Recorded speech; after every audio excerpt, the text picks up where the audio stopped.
about that. When you're satisfied, you're a cooperative component. Now you're gettable by your inner beingable. In other words, your inner being can call you easily from satisfaction into interest, into clarity, into eagerness, into passion, into love, into life, really, you see. So when we say start with something easy, that's really what we mean.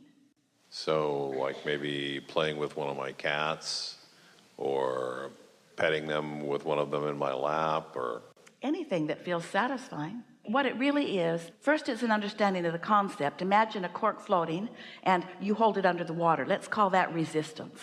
That's resistance. But when you let go of it, it's going to bob right back up to the surface, because its natural state and your natural state is that vibrational buoyancy. Your natural state is in sync with your inner being. As humans, you work pretty hard at talking yourself out of that buoyancy. Your parents said, look at these things that went wrong. I want you to always remember these things that go wrong. And I want you to be guarded against these things that go wrong. And they don't mean to do you damage, but if they can convince you to focus upon enough things and to become enough of a cooperative component to enough things that you don't want, you're going to in time come to the conclusion that you're not worthy, or that good things don't come to you. You teach yourself that disconnection. So when you say, what's a process? The most important thing that we want to convey to you is that the power of the resources of your inner being is so much greater than the power of the resources of negative disconnected energy, that it doesn't take very much of a clear moment before you start moving in the direction of who you really are. And once you put two and two together, once you begin to associate the way you feel with your state of alignment or not, allowing resistance, feeling good, feeling bad, alignment, not alignment, in sync, not in sync, allowing, cooperative component, not allowing, not cooperative component. Once you get all of that clear in your mind, then it's easy. It takes a little awareness. You have to own how you feel. And you have to accept that how you feel means something. And you have to accept that how you feel is not punishment. It's not your inner being forsaking you. It's you pinching yourself off from something that you want. Helpful? Very. Want to talk about it in some real terms? Sure. Go for it. Now remember our goal. Our goal is you're going to find something that you feel some great or slight dissatisfaction about. Better if you start with something with slight dissatisfaction. If you start with something with great satisfaction, it'll be a much longer conversation. But if you start with something with slight dissatisfaction, it's easy. Okay, so I have a job, a full-time job, and it's okay. It's not my dream job, but it's not a horrible job. It pays me a living wage, and for me, all right, now just in that conversation, so I have a job, and when you said a job, it went over here right away. And it's not an awful job. It's not a terrible job. It pays me a living wage. But just that association sort of took you to places that were less than satisfying.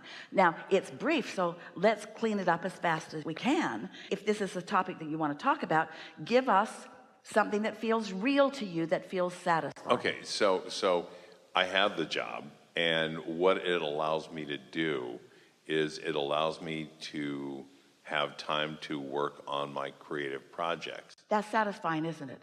So there's flexibility in it. You're right. Now that really feels satisfying, doesn't it? So milk that a little bit. Let's shore up the satisfaction part of job.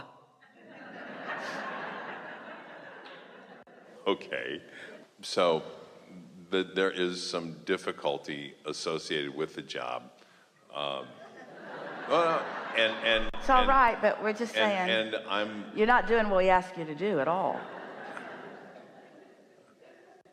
Okay, so I'm not actively looking for other work, but I'm considering it just because of the way everything is with work, with my day job. So what you're saying to us is there's enough about this job that as you move through it day by day, you've launched some rockets of things that would be better. What are those things? What would be better?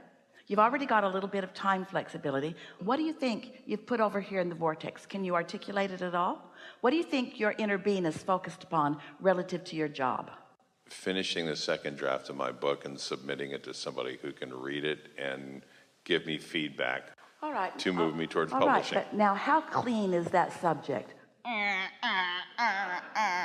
Finishing a book? So you're standing in resistance about something you want and blaming your job for it. I just don't have time. My job's in the way. Well, it isn't in the way. You're just not finishing the book and blaming your job.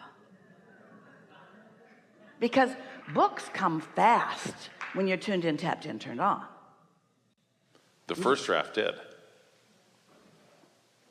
The first draft did come fast. And now it feels like... And why do you think that was? And because I was just creating... Because it snuck up on you. Yeah. You didn't have all those things about it. You weren't guilty about how long it was taking.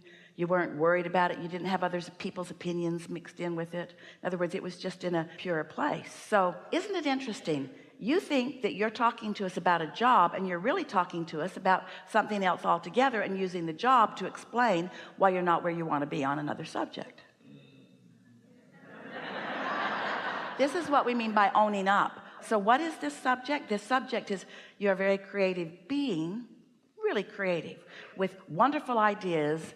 Let's find a satisfying conversation about that. What's satisfying about this creativity flowing through you? And why do you want to put it in a book? Why not just let it flow through and go out into the wind? Because when I'm writing, I feel really strongly connected to source energy. Then why would you not set lots of time aside to do that if it feels so very good? If it feels so good, why don't you do it more?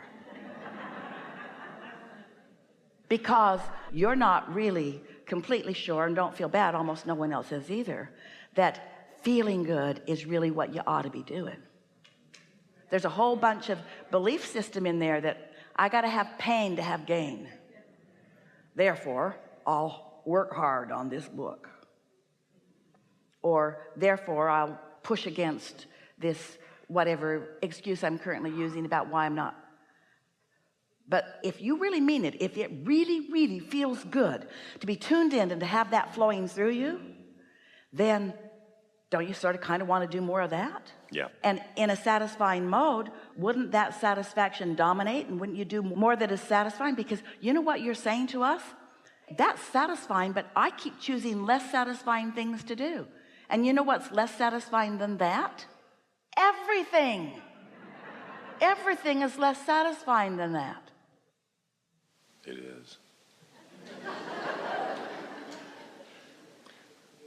So when you're petting your cat, discuss your second draft with your cat. Hey, kitty cat, what do you think about this? What do you think about this? Let me run something by you, kitty cat. Let me run something by you. Let me run something by you. And just let the thoughts flow across your mind and out of your mouth and into the words of your cat. And the cat will say, I'm used to a woman's voice. No.